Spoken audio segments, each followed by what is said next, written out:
dristum jwalantam sarvatomukam nrsingham bhisanam bhadram murtyung namamyam.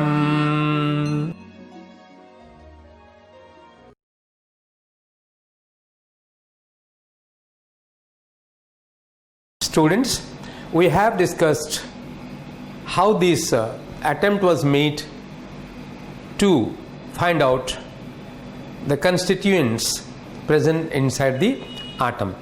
That is which led to the discovery of the structure of atom, or the discovery of the fundamental particles in of atom. So after the discovery of electricity, electric current, when it was found towards 1880 to 1885 that under reduced pressure, when a high voltage of electricity is passed through gas, the gas started conducting electricity. So the gas consists of the molecules of the gas, the molecules consist of the atoms. So something going on inside the atoms of the gas, and that is the reason for conduction of the electric current. So this led to, when that is called discharge through gas, which led to the discovery of two fundamental particles of an atom called as electron and proton. We were discussing this structure of the discovery of the electron when a high voltage of electricity from an induction coil was passed through a gas under reduced pressure 0.01 mm of mercury in a discharge tube. A glow appeared to emerge from cathode, proceeded towards the anode, were named as the cathode rays. The properties of the cathode rays were studied by J. Thomson et al. And the first property we have discussed, that when a opaque object was kept on the path of the cathode ray, it cast the shadow of the opaque object. The cathode rays cast the shadow of an opaque object were kept on their path, which confirmed that like light, the cathode rays also propagate in straight line. Now second property now comes. What are the light rays? The light rays are they have the energy. So whether the cathode rays have some energy or not, whether the cathode rays are moving with this or not, they wanted to know what type of energy is existing in cathode rays. The cathode rays induced mechanical motion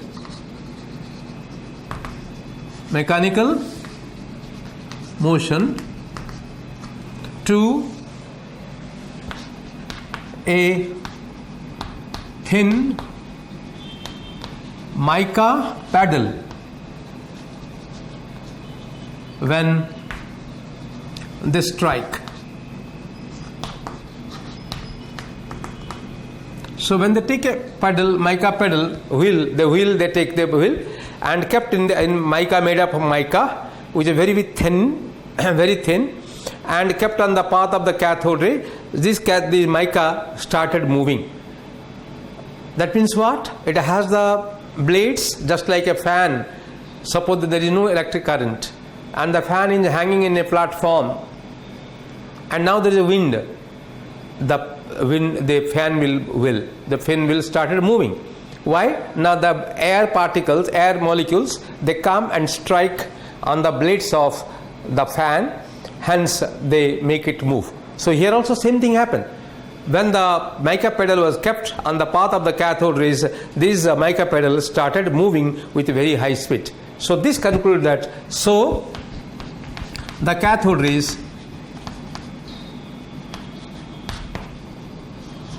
consists of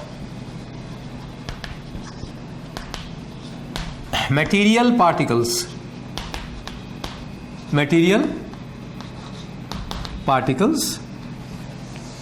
moving with very high velocity, moving with very high velocity associated with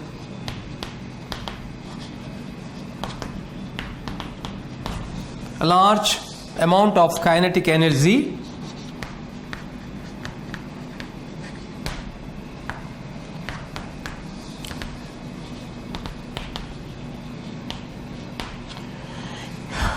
is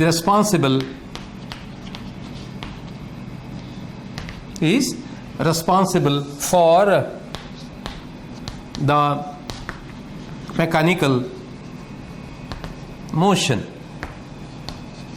of the pedal. So that means the cathode rays consist of material particles, and those material particles are moving with very high velocity, and they have mass, they have velocity. So half mv square is their kinetic energy, and each particle has a kinetic energy. They are hitting upon the blade of the pedal, so the pedal is moving. Now then they wanted to confirm more about the energy. So the third property, when we come to this,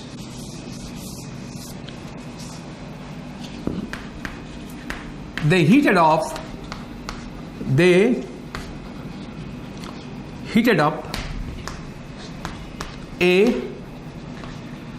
metallic plate when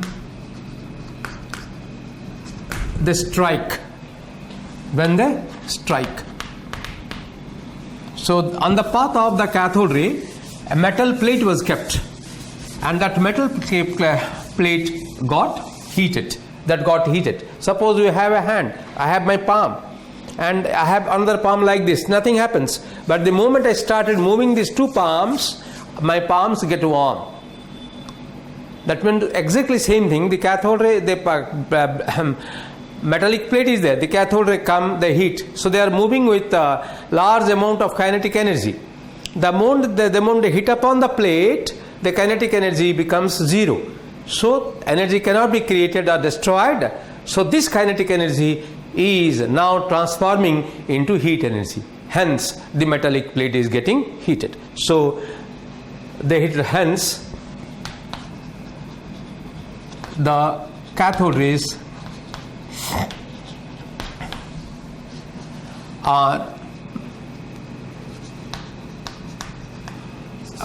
consists of material particles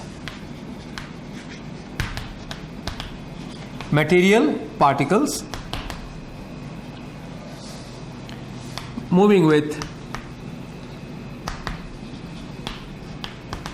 very high velocity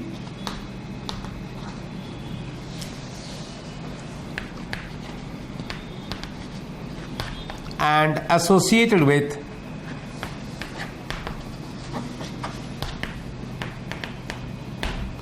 lot kinetic energy. Or you can say that the cathode rays consists of energetic material particles moving with very high velocity. So this is the finding. Conclusion what you make? The cathode rays consists of energetic material particles moving with very high velocity. Then they wanted to know more about that. Then why that light? So what happened? A glow appeared to emerge. Now when this is the cathode ray, this is the discharge tube, and now it came from this side, proceeded toward this side, and they heated up the glass surface. When these cathode rays, they strike the glass of inner side of the discharge tube, it started glowing. It produced luminescence.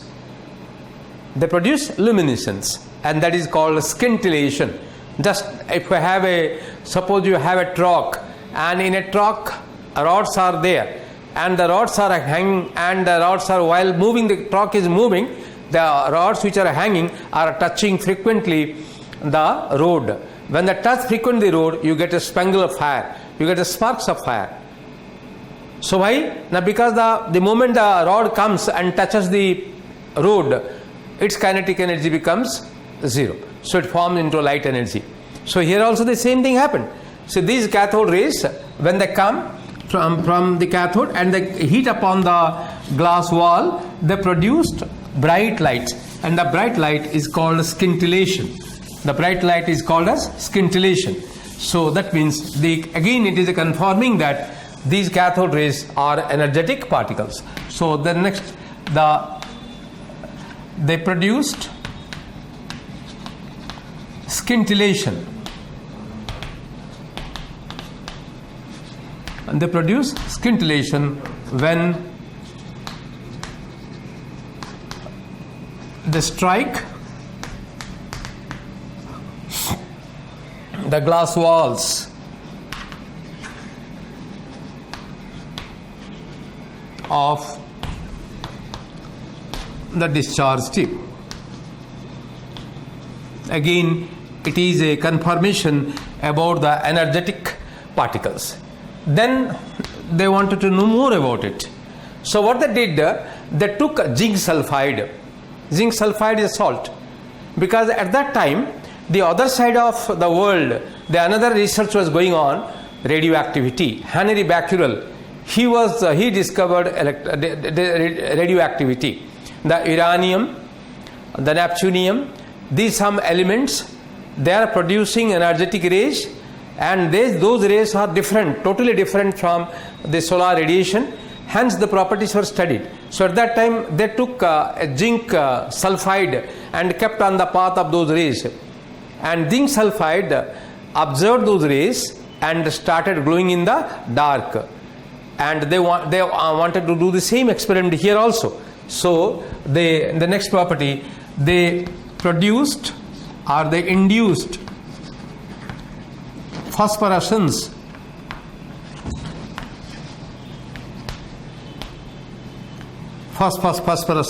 on the salts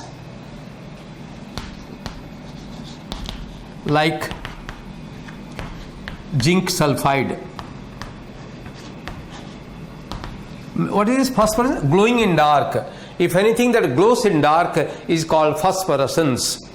Phosphorus, they call as glowing in dark, this is called phosphorescence. Phosphorus is the element.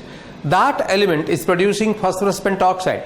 This phosphorus pentoxide, it is producing a glow in the light. So that property, so from the word phosphorus, they called phosphorescence. Or another way I can explain you, you have the phosphor, in the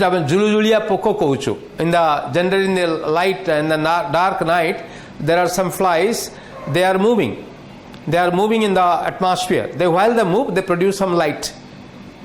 So where from this light comes? Do they have any electrical instrument with them? No. They are producing a liquid, and that liquid contains phosphorus pentoxide, and when it comes to the light, produces the light. So that hence that glow on, which you call it, that its scientific name is a phosphor. They call that scientific name for that glow on as a phosphor. That they come from the word phosphorus. So they produced, when they take zinc sulfide, kept on the path of the cathode rays, and these zinc sulfide, they started glowing in the dark. Means they have some energetic. These cathode rays consist of some energetic particles.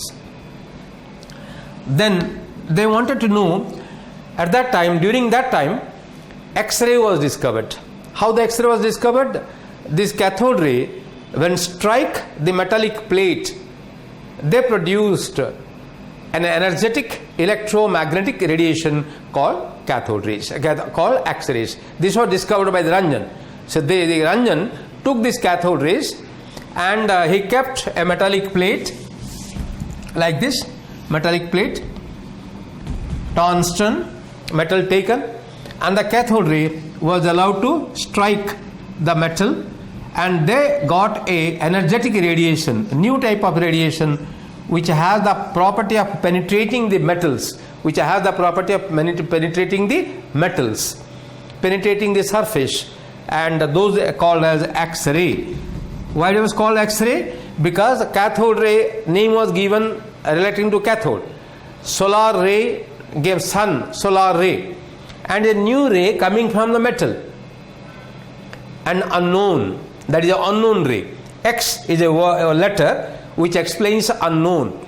So Ranjan got a unknown ray when the cathode ray started striking a metallic plate, which he named as X-rays, and that is a property of the cathode rays. So the cathode rays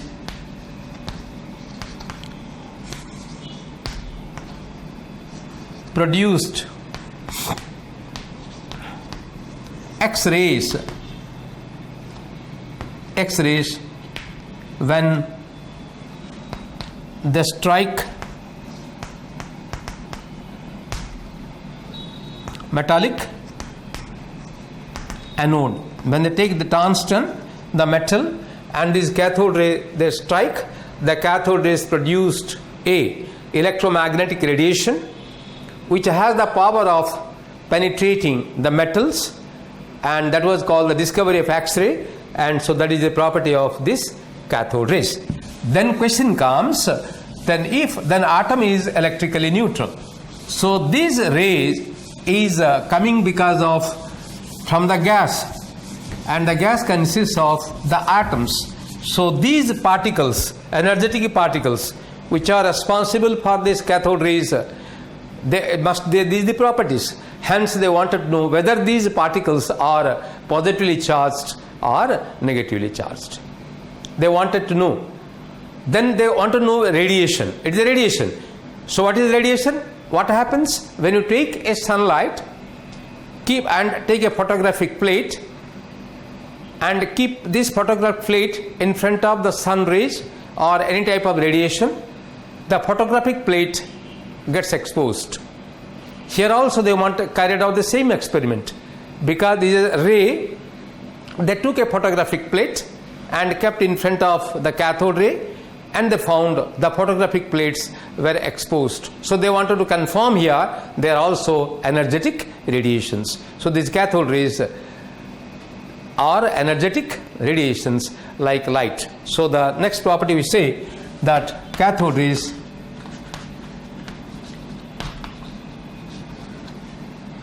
caused the exposure of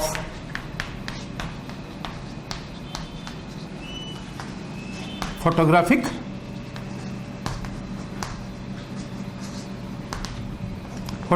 plates when they strike. When they strike the photographic plate, they cause the exposure of the photographic plate. So like solar radiation, these cathode rays are also energetic radiations. Now the question comes whether they consist of what type of charge they carry, because atom is electrically neutral. There are two probabilities. Atom is neutral, means it must be containing neutral particles, or it must be containing positive particles, equal number of negative particles in it. Hence the atom is electrically neutral. So they wanted to know whether these cathode rays, what type of charge these cathode rays they carry. So the cathode rays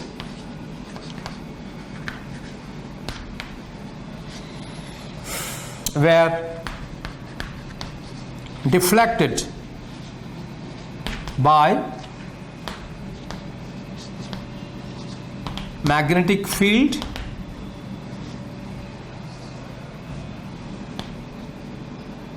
when applied across them. So that means they are consisting of electrical charge. They are not neutral. If you take a sunlight and keep a magnetic, if you keep a magnetic field, the sun ray is not getting deflected. So, but when you keep a magnet, suppose this is the cathode rays going, proceeding like this, we keep a magnetic field here. So these they started getting deflected. So that means they consist of charged particles. the cathode rays were found to be deflected or towards the positive side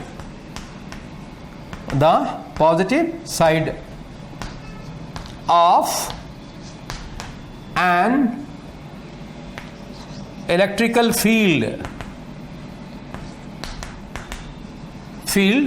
when applied across them.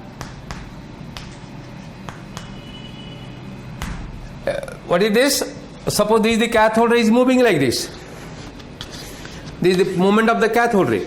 So they applied an electrical field. So there is a positive side, there is a negative side.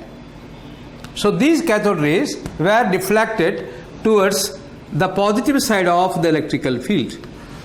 They are deflected towards positive side of the electrical field. So since they are deflected towards positive side of electrical field, so they must be consisting of what? Negative particles. They must be consisting of what? Negatively charged particles. Hence, so the cathode rays were deflected by the magnetic field when applied across them. That means they contain some electrical charge in them. Then these cathode rays were found to be deflected towards positive side of an electrical field when applied across them. Hence, what conclusion you are making? The cathode rays, hence the cathode rays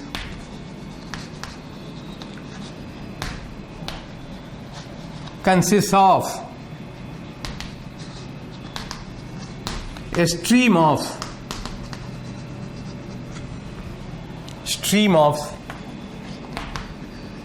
negatively charged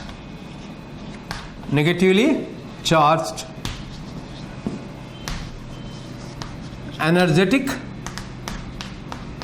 particles. So now the conclusion made. So these cathode rays, they have the properties of solar radiation, no doubt, but they are associated with a negative charge.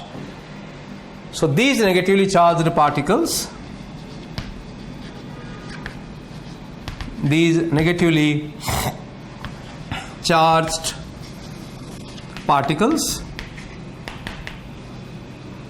were named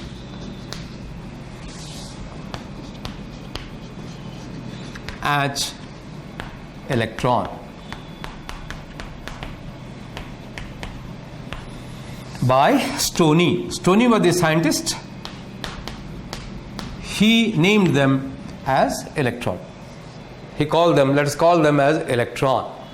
So because they contain electrical charge.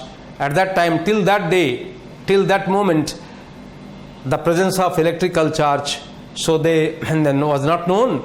Hence, from the electric current, they took contains negative charge. Hence, they took the ELE from that and they call them as electron. So this is the way the name of the electron was given to this. And when this particle was then they wanted to find out what is the mass of the electron and what is the charge of the electron. If these cathode rays consist of negatively charged energetic particles, then how much charge each particle is associated with, and what is the mass of that particle. What is the mass of that particle? That was the very big discovery made by the Millikan, the scientist called Millikan. He devised an experiment, Millikan oil drop method experiment. Millikan oil drop method experiment. Those of you will read physics honors in your higher class. You will be studying there the determination of charge of electron by the Millikan oil drop method. They conduct experiment also. So you can do that experiment. You will do the experiment and determine. So here, so that the same thing, the Millikan Millikon, Millikan was the name of the scientist. He devised an experiment, and that experiment is called Millikan's oil drop method experiment. From that experiment, he found the charge. He took the cathode rays and determined the charge associated with the particles of the cathode rays. So the charge of the electron was determined. So now name was given. Now they come to charge of the electron.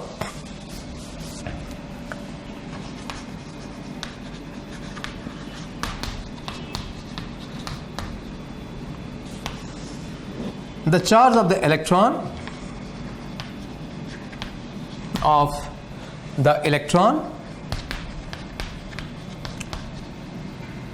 was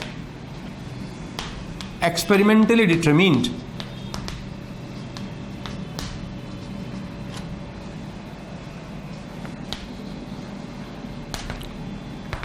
by Millikan.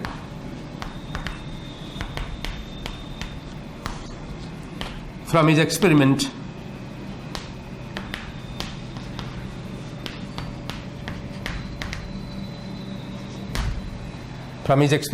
Millikan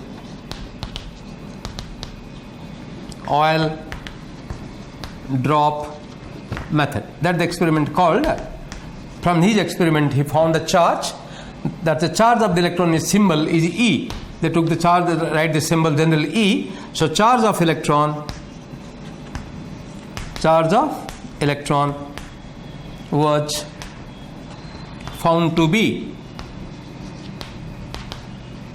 1.6026 into 10 to the power minus 19 coulombs. The coulomb is the 1 unit of charge. Charge of electric current is measured by coulombs. Ampere into time. When you multiply the ampere into time, then you get the coulomb, and the coulomb is the charge of the electron was found to be 1.6026 10 to the power 19 coulombs, which is considered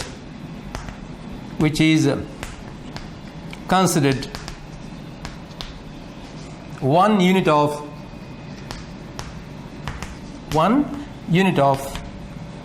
negative charge, because they are the smallest charge at that time known, so that is considered as the 1 unit of negative charge.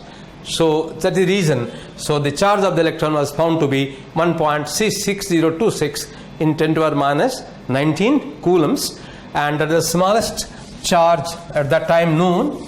And so the electron was symbolized as E minus 1, means E is the electron symbol, hydrogen is H, so they took E, and minus 1, it indicates it has 1 unit of negative charge. So 1 unit of negative charge means 1.6026 in 10 to the power minus 19 coulombs. When you when you want to calculate the charge, quantum of charge present in a particle, then 5 units means 5 into 1.6026 and 10 to the power 19 coulombs. So they got the charge of the electron to be this. Then E by M ratio of electron was determined.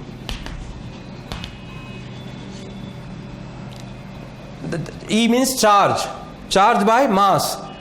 They could not determine the mass of the electron, because the mass of the electron is so small a particle, difficult to find out an electron and determine its mass. So but from the electrical experiment, they can find out the E by M ratio of the electron. The electron was determined, and it was found to be 1.7587 10 to the power 11 coulomb per kg. So the E by M ratio of the electron was determined were determined and was found to be 1.7587 into 10 to power 11. Since charge is determined by whom? By the Coulomb. So we write C. Symbol of Coulomb is C. Coulomb. Then mass in kg. So the kg, and is a ratio. So kg universal. 1.7587 into 10 to power, because the charge was known. Charge is 1.6026 10 to power minus 19 coulombs. And the mass, by mass they divided, the mass is very, very small. So it came as 10 to power 11 coulomb per kg. And this E by M ratio, the E by M ratio of electron was found to be constant, irrespective of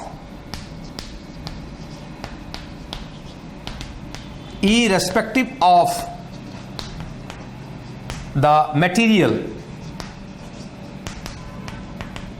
of the gas,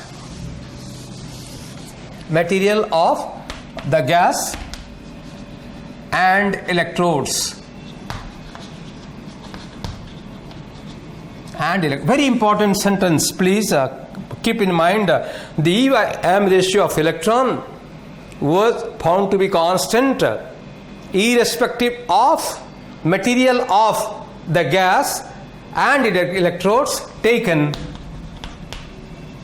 in the discharge tube.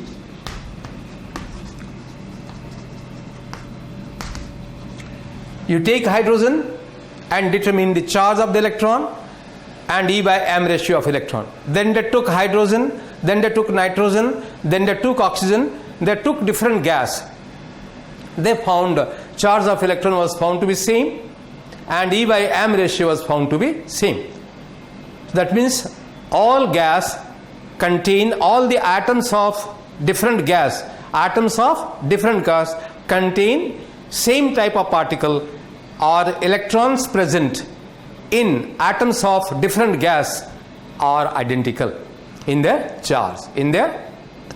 That is a universal, that the electron is a universal particle now.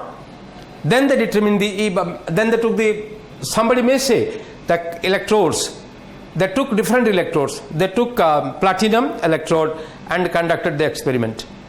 They took copper electrode and conducted the experiment. They took iron electrode and conducted the experiment. And then also they found the charge of the electron was found to be 1.6026 in 10 to the power minus 19 coulombs. And E by M ratio was found to be 1.7587 in 10 to the power 11 coulomb per kg. Hence this confirmed that the electron is a universal constituent of all atoms of all elements. So this confirmed what? This electron was found to be, all elements they contain this, all elements they contain same electron. So the electron of different elements are not different. Atoms of different element are different. But electron of different atoms are identical. That is the reason that is called fundamental particle. Many often doubt come, why the electron is called fundamental particle? Because the electron of hydrogen is equal to electron of hydrogen is equal to electron of copper is equal to electron of uranium is electron of molybdenum is electron to argon. So if you take anything, any element, it's the electron present, the atom of any element, they are identical. Why? How they know it? From E charge of the electron was found to be same and E by M ratio of the found to be same.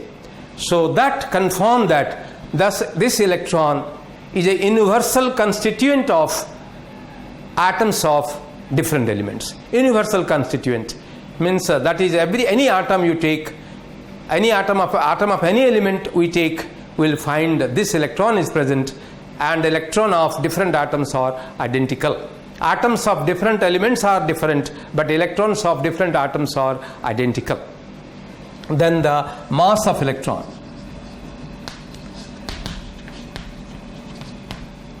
The mass of electron. So the mass of electron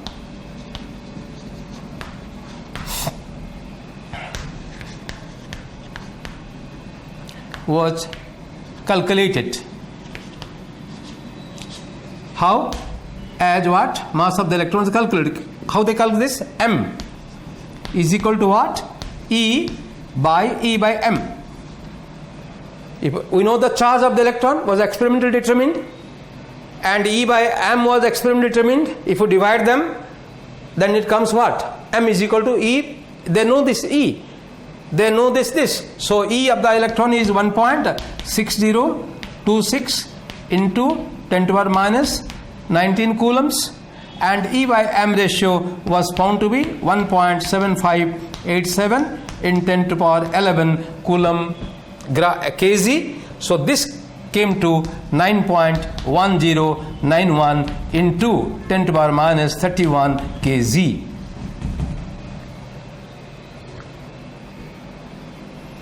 Could you understand this? So the mass of the electron was not experimentally determined. Charge of the electron was experimentally determined, and E by M ratio was experimentally determined, and so the mass of the electron was calculated. How? They took the charge of the electron, they divide the E by M. So charge 1.6026 10 to the 19, and the E by M is 1.75 10 to the 11. So they come 9.1091 10 to the minus 31 kg. Or so the mass of the electron was found to be, the mass of electron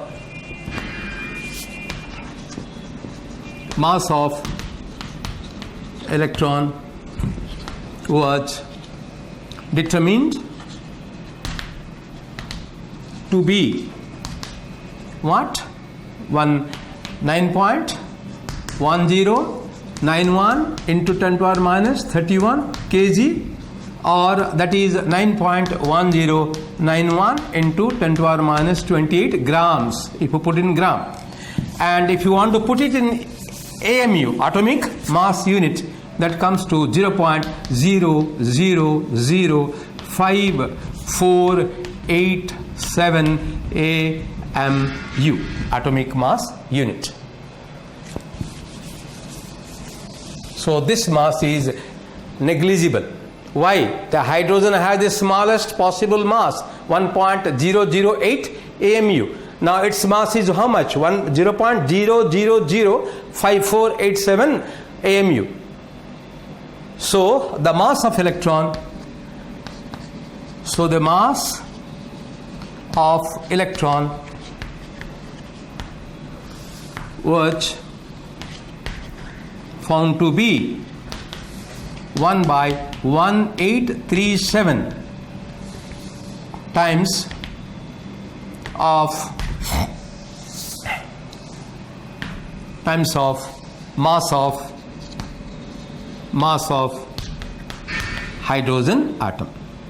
So mass of hydrogen atom is how much? 1.008 AMU, and it was found to be 1/18 times of mass of it. So it is the mass of electron is negligible. So the mass of the, if you take a mass of hydrogen atom, divide by 1.1837, that is the mass of the electron. So the mass of, so hence the electron is considered to have a negligible mass. Negligible mass. If you calculate the hydrogen atom, because standard was taken hydrogen atom, atomic mass was determined according to whom? According to hydrogen. Mass of atomic mass is equal to the mass of an atom of the element by mass of one atom of hydrogen. So here if you take by that, so the mass of electron is 1/1837 times the mass of hydrogen atom, hence mass of the electron was deemed to be negligible. This is the way the electron was discovered as a particle, the fundamental particle. So now question comes, electron as a fundamental particle. So now last sentence, we are going to conclude with a sentence that electron is a fundamental particle. So we'll say that electron, we want to confirm here, electron is a fundamental particle. So what you'll say, how it was claimed, how it was confirmed. Now the properties of the cathode rays were found to be identical. Properties of the cathode rays were found to be identical, irrespective of the gas taken in the discharge tip and the material of the electrodes taken. So that means it is not the electrodes responsible, nor the gas is responsible. So any gas you take, you get the same type of electron, cathode rays. Second, the charge of the electron was found to be constant, and E by m ratio of the electron was found to be constant, irrespective of the gas taken in the discharge chip and material of the electrodes. Hence, the electron is a universal constituent of an atom, or the electron is a fundamental particle of an atom. So now the atom, which is electrically neutral, is found to consist of negatively charged particles in it, and those negatively charged particles are called as electron, and they are fundamental in nature. So that led to a question in the mind of the scientist now, that the atom must be consisting of an equal number of positively charged particles in it. Since atom is electrically neutral and atom consists of the electrons, the negatively charged particles, so there must be equal number of positively charged particles present in the atom, and that led to the discovery of the positively charged particle of atom called proton. Next class we will discuss the discovery of proton and neutron, and then we will go to the model of Rutherford model of atom. So this is the way how electron was discovered. Next class we are going to discuss the discovery of the proton, discovery of the neutron, then we will discuss about the structure of model of atom. Thank you so much, students, for your kind patience.